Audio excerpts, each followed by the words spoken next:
Kylian Mbappé a 99,9% de chances de jouer au Real Madrid la saison prochaine. Javier Tebas, président de la Liga, a participé à une table ronde pour la présentation du congrès du CSI.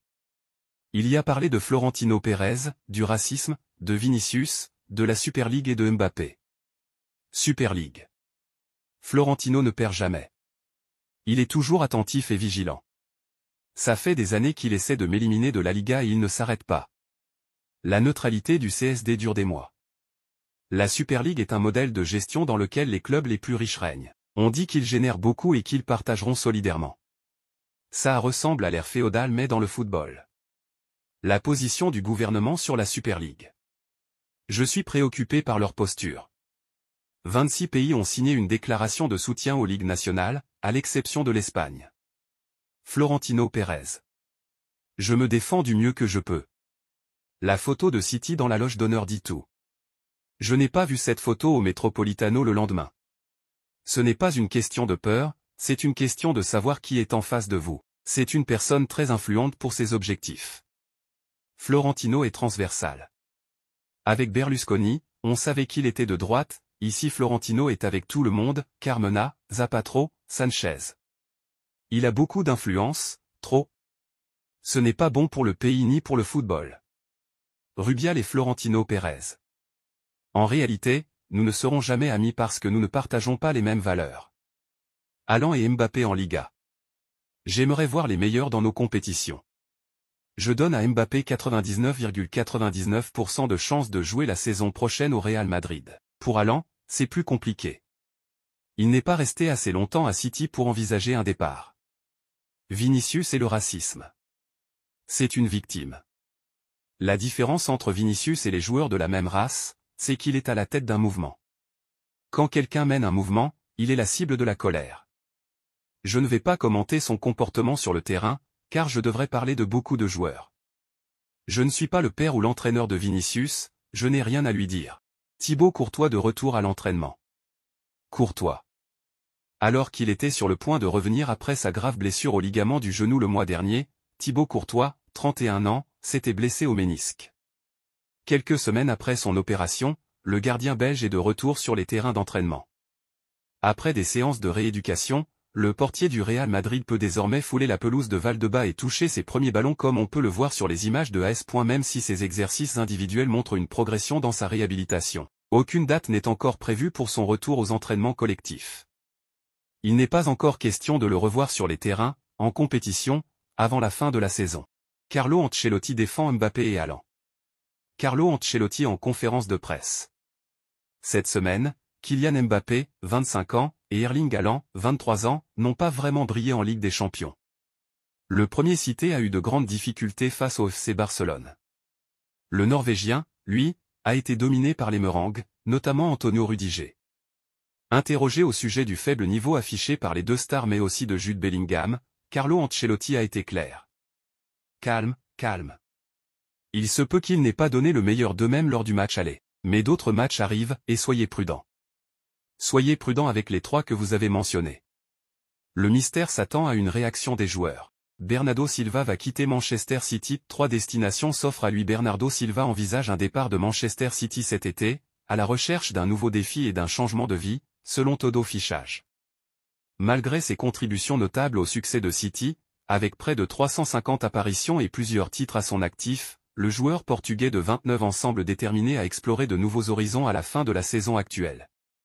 Le PSG, le Real Madrid et le FC Barcelone sont parmi les clubs intéressés par Bernardo Silva.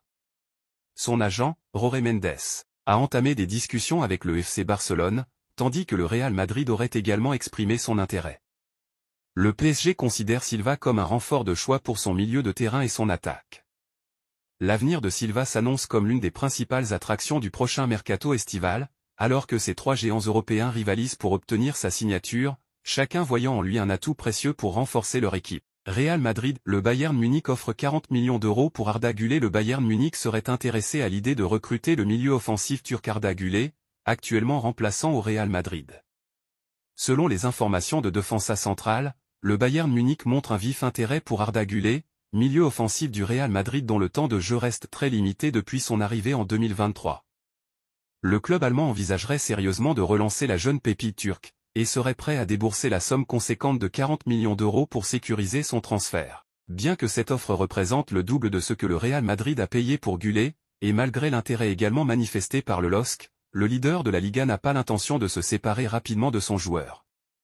Sous contrat jusqu'en juin 2029, la Casablanca semble vouloir conserver le talent prometteur d'Ankara dans ses rangs pour le moment. Lamine Yamal était malade contre le PSG.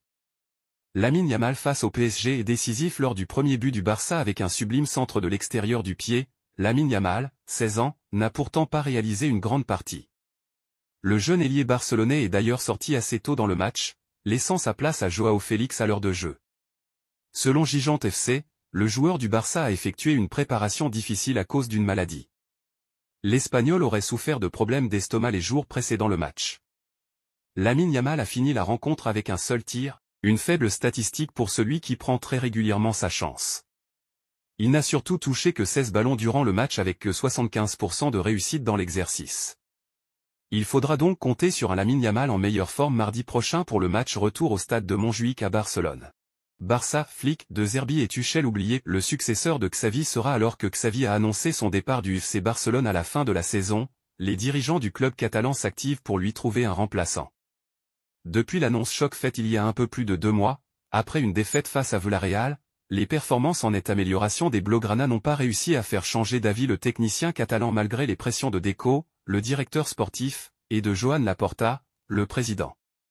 Dans leur quête pour trouver un successeur à Xavi, les dirigeants barcelonais ont exploré plusieurs pistes ces dernières semaines, avec les noms de Roberto De Zerbi, Thomas Tuchel, Hansi Flick et Ralf Rangnick circulant dans les médias. Cependant, selon les informations du quotidien Sport, une nouvelle piste semble émerger avec Rafa Marquez, l'ancien défenseur désormais à la tête de l'équipe réserve. Face aux difficultés financières du club, le FC Barcelone pourrait être tenté de suivre l'exemple de la nomination de Pep Guardiola par le passé, optant pour une solution interne et gratuite plutôt qu'un gros investissement. Barça, le futur club d'Ansu Fati déjà connu. Séville pourrait voir revenir dans ses rangs Ansu Fati déjà passé par le club avec les jeunes. Prêté par le FC Barcelone jusqu'à la fin de la saison du côté de Brighton, Ansu Fati retrouvera l'Espagne à l'issue de celle-ci mais ça ne sera peut-être pas avec le club catalan. Dans un entretien accordé à Mundo Deportivo, le président du FC Barcelone, Joan Laporta a laissé planer le doute quant à l'avenir de Fati en déclarant « Nous verrons ». Pas à la hauteur des attentes des Catalans. Il a rallié l'Angleterre cet été où ce n'est guère mieux et où il subit les foudres de son entraîneur Roberto De Zerbi qui ne mâche pas ses mots lorsqu'il parle de l'hispano-guinéen. Fati n'a été titulaire que 7 fois dont 4 en Ligue Europa. Il pourrait néanmoins reprendre son souffle du côté d'un club espagnol, par lequel il est déjà passé. Un retour à Séville? Ansu Fati a déjà connu Séville. C'était avec les jeunes lors de la saison 2012 à 2013 à l'issue de laquelle il avait rejoint la Masia. Il se pourrait bien que l'attaquant de 21 ans revienne chez les Blanquirojojo dès cet été. En effet, selon AS, le club sévillan s'intéresserait de près à la situation d'Ansu Fati. Il ne serait donc pas impossible de le voir débarquer chez les derniers vainqueurs de la Ligue Europa, pourquoi pas tenter de se relancer, 5 ans après sa première apparition chez les professionnels. Barça, Pau Cubarsí a pris une grande décision pour son avenir.